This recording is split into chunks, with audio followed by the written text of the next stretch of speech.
Heyo,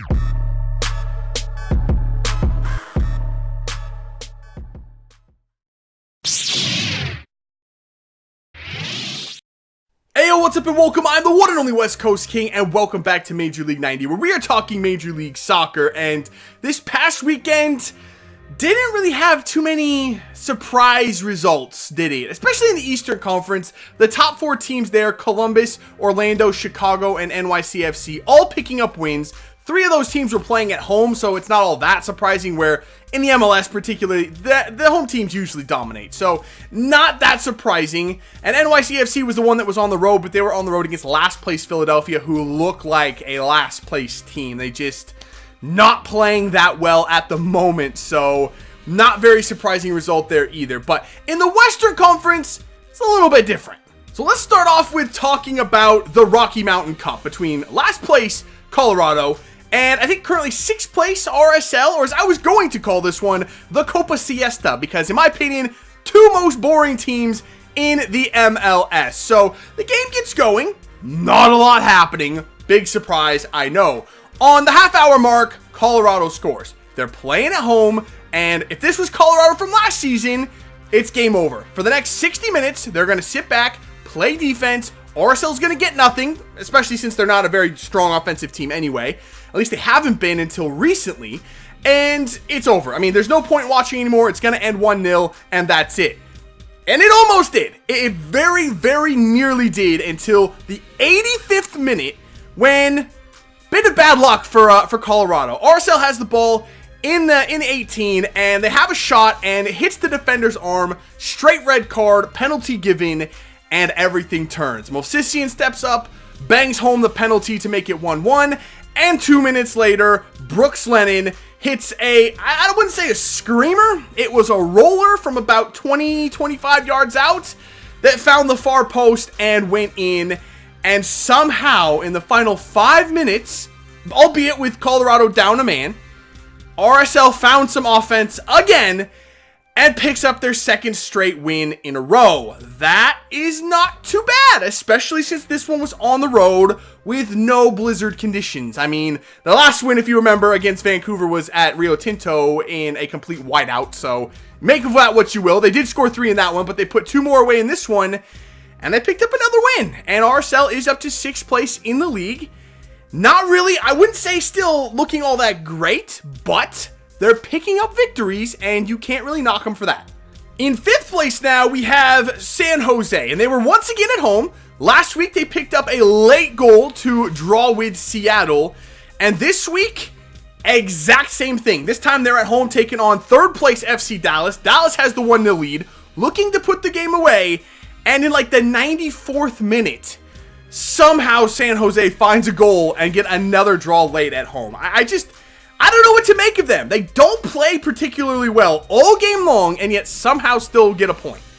I don't know. These games are also at home. If it was on the road, it would be different. That would actually be pretty impressive to get those late goals and get those draws. At home, not what you're looking for. You're looking for wins at home, and I know that Dallas is a good team, and I mean, to pick up a point against them, that's not too bad, but still, when you're at home, you want to win those games.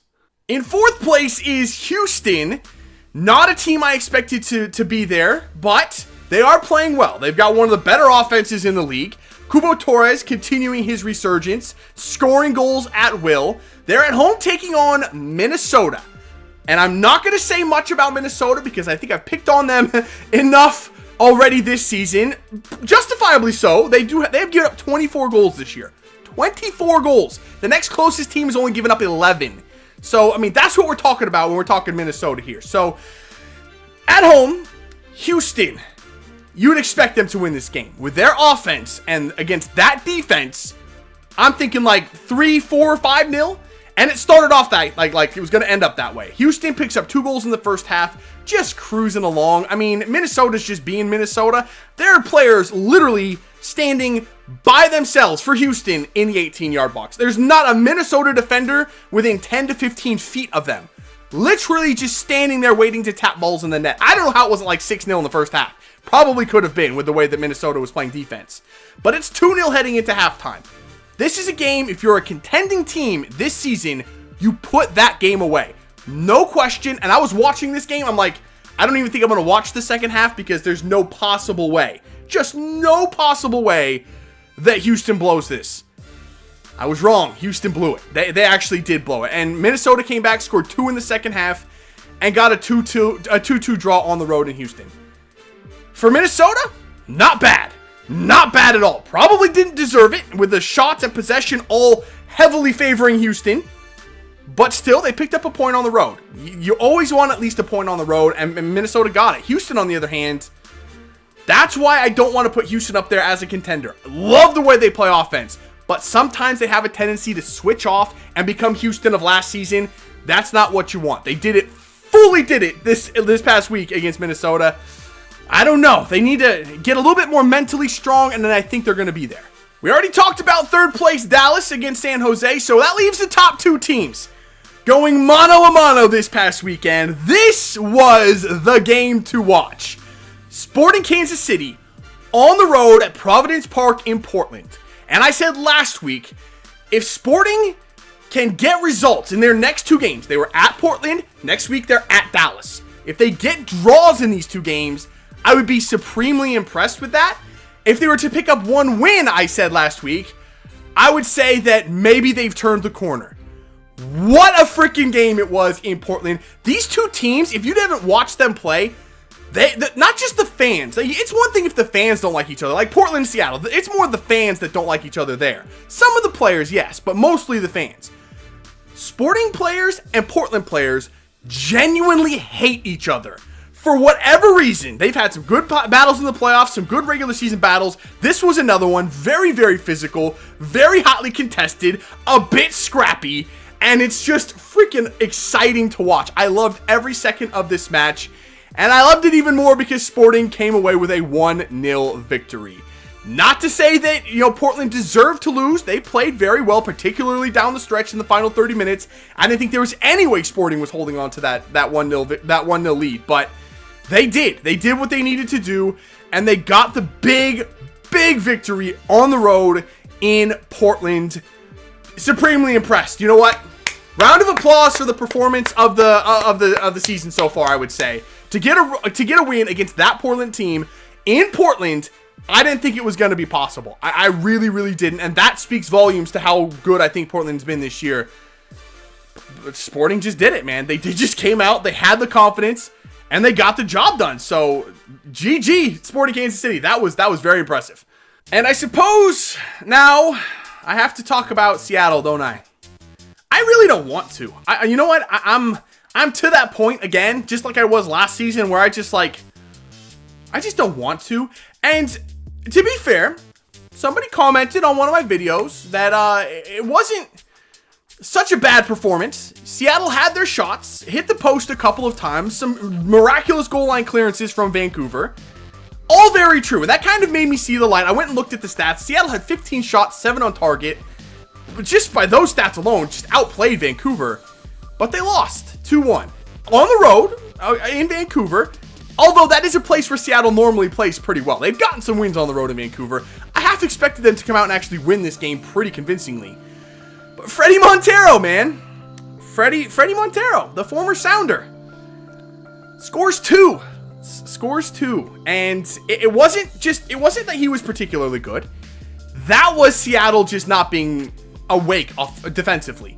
Defensively this season, they have not been there altogether. And it could be that, Marshall has missed some games, or missed a game, I think. Torres has been, just battling injuries all year long. Missed another game in Vancouver. And Gustav Svensson, man, he's just not a center back. He's not good with balls in the air. That's how Freddie Montero scored his first one. Gustav Svensson completely misread it on an early cross in, and Freddie Montero was just standing there and headed it into the net. I mean, you can't be doing that. The second goal they scored, that was just poor team defense, as on a corner, one of the Vancouver players gets a knockdown in the box, and then Montero's just left standing there by himself. Who was marking Montero on that one? And again, he heads it home. It's like, come on, man, just wake up defensively. Offensively, yes, Seattle had 15 shots, but I wasn't impressed with their offensive performance. They are too patient at times. Too many times they play slow, short, tiny passes, a lot of times going backwards to keep possession. There's no urgency to their play. There's no creativity. There's no flow. It's just very stagnant and slow and boring to watch. And it costs them a lot in games. I mean, they could get forward a little bit quicker, create a few more opportunities. I think some of their problem is they don't create enough width across the pitch. Dempsey and Ladero are two players that like the ball at their feet. They tend to go to the ball too much rather than staying in their positions and waiting for the game to come to them. They try to go to the ball, which creates too much of a compact situation. There's a lot of issues, I would say, with Seattle, but they're minor issues that they can clean up. Obviously, they got their shots. The offense, the talent is there. They just need to clean a couple of things up. Schmetzer needs to recognize a couple of things, make a couple of adjustments, and I think that they're going to be okay. Maybe they start Will Bruin, because he scored again. Is he their leading scorer this season? He actually might be. He's really close, if not. Came in late and got a late consolation goal, but at that point, it was just too late. But I think that Seattle still can turn it around. They did it last season and much later into the year. I still think that they're going to be okay. All right, so time for the 3 stars from this past weekend. Star number 1, I'm actually going to split for 2 very, very impressive goals. The first one, David Villa. Man, if you haven't seen that goal that he scored, oh, that was a thing of beauty. There's not going to be a better goal than that this season. I mean, it is going to be goal of the year, and rightfully so. I mean, it was just on the other side, inside the halfway line. Just unloaded, just skied it. A beautiful arcing rainbow that Andre Blake could do nothing about. Just over his fingertips, just under the bar. What a goal. I mean, only David Villa, right? Only David Villa is going to score a goal like that in the MLS. The second goal that I want to give a half a star for is Anthony Jackson Hamill rescuing Montreal in the 93rd minute. Montreal, haven't talked much about them this season because they're in 10th place. They've been battling injuries and suspensions, just struggling to get going this season. They desperately needed these 3 points at home against Atlanta, and Anthony Jackson's little back heel flick across goal on a ball. I mean, it was an incredible, incredible flick, and you can tell he meant it as well. If it just took a deflection and went in, I wouldn't have given him this credit, but he meant this, and it was a very, very impressive goal. And like I said, Montreal desperately needed those 3 points. Star number 2, I guess I have to give it to Freddie Montero, don't I? Scored 2 goals, beat Seattle. I think that's all I really want to say about that. He was very good. He was in the right spots, put his chances away. Yeah, you have to give the star to Freddie Montero. GG, Freddie. Thanks, buddy. And star number 3 goes to the entire Sporting Kansas City team. Like I said, probably the grittiest, best performance of the season so far from any one team. Yeah, there have been some blowouts, but I don't think any game yet has meant as much as that one did in Portland. And it's not because they beat Portland. I know what you're thinking, that I'm just, oh yeah, good job, Sporting beat Portland. No, that was a good win. I would have given this, if any team went into Portland at this point and beat them the way they've been playing, I don't care who it was, they're getting this star. That was a great performance from Sporting Kansas City, and they deserve all the credit for it. Now, I know there were some other pretty good performances this weekend that maybe should have deserved a star. The one omission that I have to mention is Nemanja Nikolic. I mean, he's just been on fire ever since Schweini has arrived, and Chicago as a team has been playing very, very well lately. Nikolic scored 2 goals in their win over New England. I mean, he was great. He was actually very, very good, and I probably could have given him a star. But, you know, if there was anyone else that you thought maybe I missed, let me know in the comments below. But that is all I got to talk about for this week. If you did enjoy it, make sure to let me know by leaving a like below. Subscribe if you're new, and I'll see you when we come back for some more Major League 90. See ya.